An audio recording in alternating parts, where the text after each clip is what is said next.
So for those of you who don't know me, my name's Jade. I was born in Portsmouth and I moved to Wales when I was about 3 with my sister and my mum and my dad. We moved to take over my grandparents' cafe, where my mum and my dad and my granddad worked there, and I spent a lot of time with my nan. My nan and granddad were both born-again Christians, and they used to take me to church. They taught me about the love of God. They taught me about Jesus, and still love spending time with them. By my teenage years, I stopped going to church. My mum and dad were very much in the hippy-dippy lifestyle, and I used to go to parties with them, and by teenage years, I stopped going to church. I started drinking heavily, going out on weekends instead of going to my grandparents. I suppose when they stopped needing to babysit me, when mum and dad went out, I went out with them instead.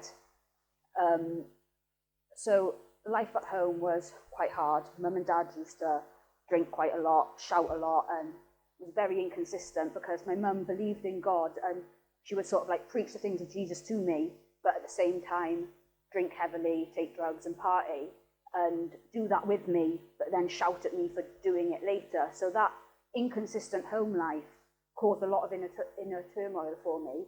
You know, it was quite stressful. So I then stopped spending time at home. I used to be out at my friends' houses, drinking and doing things I shouldn't be, and put myself in lots of dangerous situations, which ended up me being taken advantage of quite a lot by older people that should have known better, which just kind of broke me. It ripped apart all of my self-esteem. Everything that I thought I knew about myself and the world sort of crumbled, and I just started finding my identity more and more in drugs and partying, that hippie lifestyle. And like, I was dead inside, you know, just putting on this mask to the world that I was fine and I was strong and I was confident, but I was absolutely dead inside. And in all this time, I knew God, I knew Jesus, and I knew what I was doing was wrong. I knew I shouldn't be doing it, but there was that just greater pull to the world, you know. In your teenage years, it's a lot easier to do what all your friends are doing rather than be set apart, and that's kind of what I did. My mum's best friend growing up was called Marie, and they had 2 boys. Marie and Sim, and they had 2 boys, and they were like our best friends. We did everything together as a family. We spent Christmases together, birthdays together, holidays. And when I was 16, she died of cancer. Now, on her deathbed, she was a pagan, like an actual pagan religion, pagan ceremonies, baptisms and things like that. And that was like all of that friend group, it's what they did. They were quite heavily into the occult. So when she died, on her deathbed, like the day before, she phoned my mum up and was like, "Katie, will you send me something to pray? I want to pray." So I come downstairs with my Bible and went, "Mum, give Marie this." I can't remember what it was now. And she read it out to Marie. And I honestly believe that on her deathbed, she came to Christ, you know. She called out and he heard her, you know. So that caused absolute uproar in all that friend circle. They went mad, you know. The devil doesn't like it, does he? And they all turned on our family. They turned on my mum and my dad, and me being angry at my mum, angry at my dad, kind of sided with all of them, decided, you guys are in the wrong. Do you know what I mean? This is the way that we should live in. What's wrong with partying? What's wrong with festivals? What's wrong with all of this? I'm doing it. That, you know, didn't end too well. I dropped out of college. I moved to Llanelli, started dating a drug dealer, and got myself addicted to ketamine. That all fell through. And I got into another toxic relationship. You can see the pattern here. You know, toxic relationship to toxic people to toxic. And that relationship once again broke me. And I ended up going out one night and I took some acid. And during this acid trip, every bad thing I had ever done, like going from the severe things to the little things, just turning around giving my parent attitude, just flashed before my eyes. It was like I was reading out of a book. Everyone said I was just stood in the corner all night, just like reciting to myself, like all the bad things I'd done. It was like 12 hours of it, do you know what I mean? And I was stuck on this train, and like in my head, I'm stuck on this train and I'm going to this destination, and I knew it was hell, and I knew there was nothing I could do about it. and just stuck there, replaying everything that I'd done in my life. The next day, I went home to my friend's house where I was living at the time, locked myself in my room, and in absolute tears, I prayed Psalm 86 to God, and I'm just going to read it out to you now. So it's, Lord, hear me and answer me. I am poor and needy. Keep my life safe because I am faithful to you. Save me because I trust in you. You are my God. Lord, have mercy on me. I call out to you all day long. Bring joy to me. Lord, I put my trust in you. Lord, you are forgiving and good. You are full of love for all who call out to you. Lord, hear my prayer. Listen to my cry for mercy. When I am in trouble, I will call out to you, and you will answer me. Lord, there is no one like you among the gods. No one can do what you can do. Lord, all the nations you have made will come and worship you. They will bring glory to you. You are great. You do wonderful things. You alone are God. Lord, teach me how you want me to live. Do this so I will depend on you, my faithful God. Give me a heart that doesn't want anything more than to worship you. Lord, my God, I will praise you with all my heart. I will bring glory to you forever. Great is your love for me. You have kept me from going down into the place of the dead. God, proud people are attacking me. A gang of mean people is trying to kill me. They don't care about you. But Lord, you are a God who is tender and kind. You are gracious. You are slow to get angry. You are faithful and full of love. Come to my aid and have mercy on me. Show your strength by helping me. Save me because I serve you, just as my mother did. Prove your goodness to me, then my enemies will see it and be put to shame. Lord, you have helped me and given me comfort. And I would like to say after that, everything was all tickety-boo. I started going back to church. I'd like to say that, but no, that's not how it happened, you know. But God did send someone. He sent Andy Herrick. He was the vicar from my mum's church when she grew up, my nan's church as I was a young child that I used to go to Sunday school with. And he took over the church literally 20 yards away from where I was living. So I started to attend that church here and there. I started helping out in Sunday school and trying to sort my life out. But at this point, I was still trying in my own strength. I didn't understand what it meant to give all of this to God. I was just trying and trying to do all the right things, you know. And it didn't work out. I ended up going absolutely crazy. I ended up hearing beeps, and the beeps would tell me what I could or couldn't do. And if I didn't listen to these beeps, someone would die. And this wasn't actually happening, but it's what I thought was happening. You know, I'd open Facebook and there'd be some disaster that's happened, and that was my fault. I'd done that by not listening to what the beeps had told me to do, you know. And that just got worse and worse. I kept on trying to struggle through, repress it, stick it down, carry on doing. I started uni. Got into a new relationship, who turned out to be a heroin addict. I didn't know it at the time. And the first time I ever took heroin, my nan phoned me. My nan doesn't phone me. She doesn't like to impose herself on my life. She waits for me to come to her. And my phone just starts ringing. I've got my head in the toilet, knowing I've just done something absolutely ridiculous. And my nan's phoning me. And it's like, I know that was God being like, hey up, Jade, what are you doing? What are you doing? But did I listen? No, you know.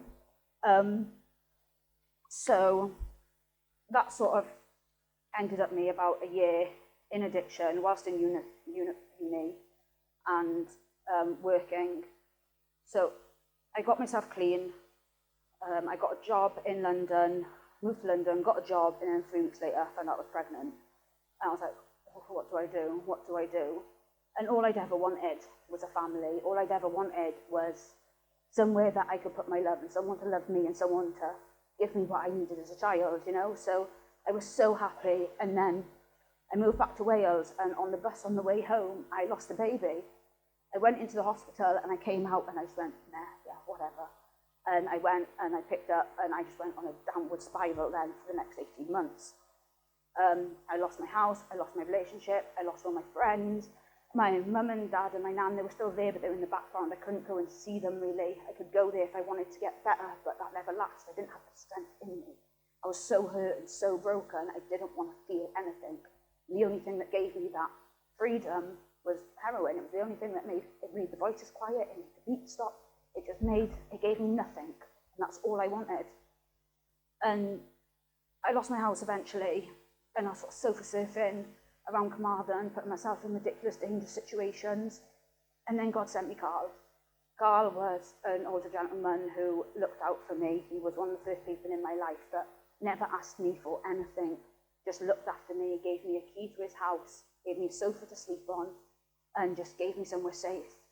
Now, Carl wasn't a Christian, he was nothing to do with church, but I can tell it was absolute godsend, because without him, I don't know where I'd be, you know.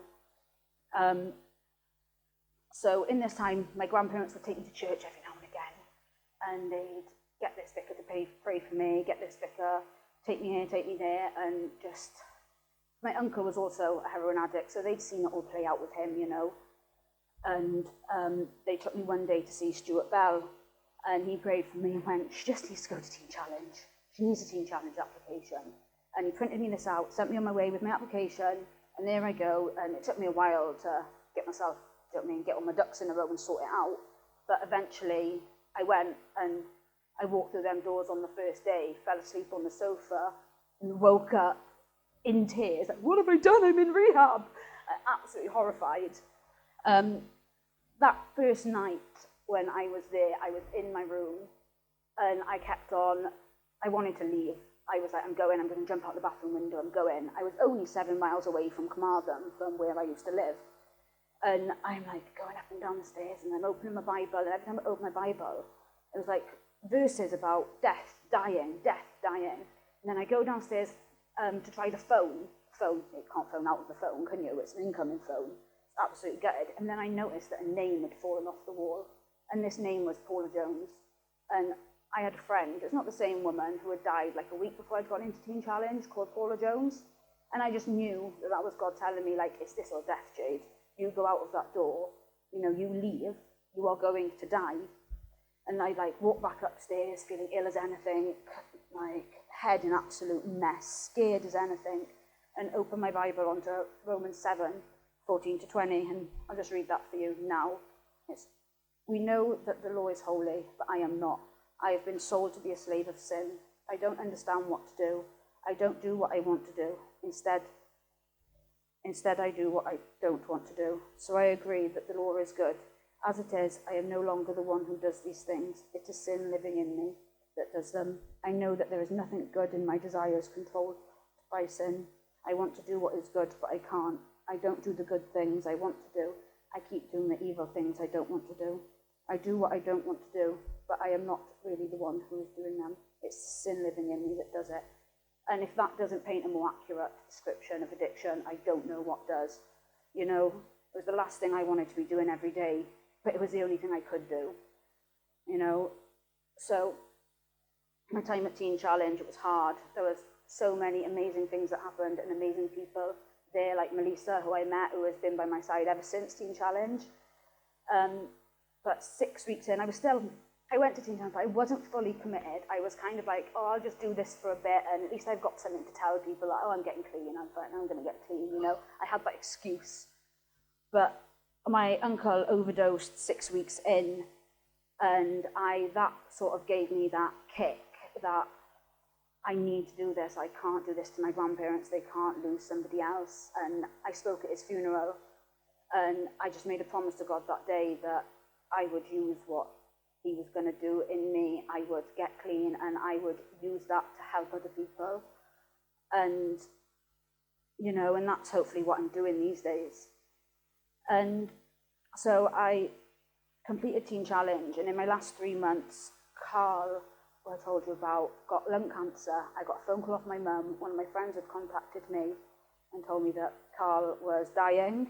And, you know, thankfully, it was my day out coming up the next week. So I wrote to him, I shared the gospel with him in a letter, I wrote it all out to him, and then I sent it over to the hospital, and then I went to go and visit him. And when I got there, he's there, and he's got this letter that I've written, and he's like reading over it. You can tell it's worn, it's torn, it's like in bed with him, and he's like just skin and bones and a head, you know. And he let me pray with him, I shared the gospel with him, and I left him UCB Word for the day. And I thank God every day that he gave me that chance to give the person that gave so much to me the best gift in the world. Do you know what I mean? I got to share Jesus with him. And on them days in Teen Challenge, when things were so hard that all I wanted to do was pull my hair out, run out the door, and scream. I would walk around my bedroom chanting, I can do all things through Christ who strengthens me. I can do all things through Christ who strengthens me. Philippians 4:13. And then as well, Philippians 1:6, being confident of this, he who began a good work in me will be faithful to bring it to completion.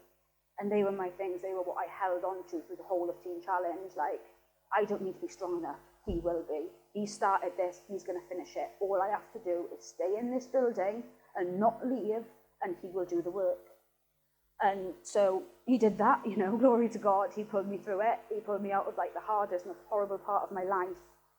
And I left Teen Challenge, and I wasn't all fixed. I still was riddled with anxiety, and I still didn't really trust people too much. I was still a bit, I was weary. I had my walls up. But he brought me to Harrogate, where I did Horizon Life training, which is like a 12-month training program, residential. And the support worker there was one of my favourite support workers from a Teen Challenge. So it was like God had lined that up for me, given me like a person that I trust on the other end of it.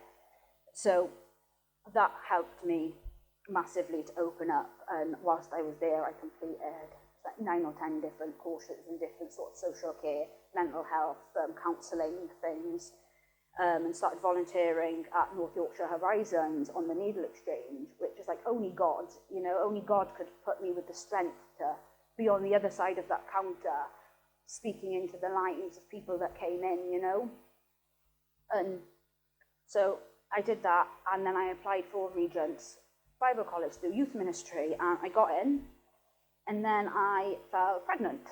And then I was like, oh no, what have I done? All that shame, all that guilt came running back to me, because I was like, I shouldn't be pregnant. I was supposed to go to Bible college. I've messed it all up. What have I done? What have I done? And then after having like many talks with God, with my friends, with my support worker, God turns all things around for the good of those who love him. And I postponed Bible college for a year. I moved in with Ronan. We got engaged. We got married. I had a beautiful baby girl that you've probably seen running around like a crazy little banshee. And he has. He's like totally and utterly restored the years that the locust has eaten, He's given me so much. And then I got an email from Regents halfway through, it's been last year now, saying that my space was still open and did I want to go back? And I was like, yeah, definitely, I do. And then I was like thinking about it, and I was like, I just don't have that excitement that I had the first time. It's not, I'm such a different person, I don't have all, and I was like, I don't know what to do. So Ronan turned, he was like, come on, we'll pray about it. So we prayed together, and we gave it to God, and then the next day, Brian Anderson from Lifeline phones Ronan and goes, would your lady like to work at Lifeline? There's a job going, tell her to apply. And I was like, that's a bit strange, isn't it? That's a bit of a coincidence. So I applied, and I didn't get that job, but what I did get is a job with them running peer support groups. So what I was doing is basically being there for people in the situations like I was, people that, because I moved into Lifeline and I lived there as well after Horizon, I moved into this. So I sort of knew the setup, and I knew a lot of the people there. And so each week I run groups on things like mental health awareness, managing your emotions, addiction support, budgeting, just anything that the guys really want to talk about, and the girls, actually, we have some girls, want to talk about each week. And then after being there for 6 months, I got promoted to a housing support officer. So I've got my own house that I sort of landlord manage alongside 3 of the guys that I'm like their dedicated one-to-one support worker, all of which have got similar struggles to what I came from, And it's just mental, absolutely mental. If someone had told me this 4 years ago, that I would be in this position, I wouldn't have believed them. I should be dead. There's no way I should be alive, And he's turned all of that round, all of it, and given me the opportunity to use it for good, to help other people. And, it's not all been easy, and it's not like I live this perfect life now, do you know what I mean? Trust me, there's so much more I need to work on. But he's brought me through all of it, He's given me my confidence back.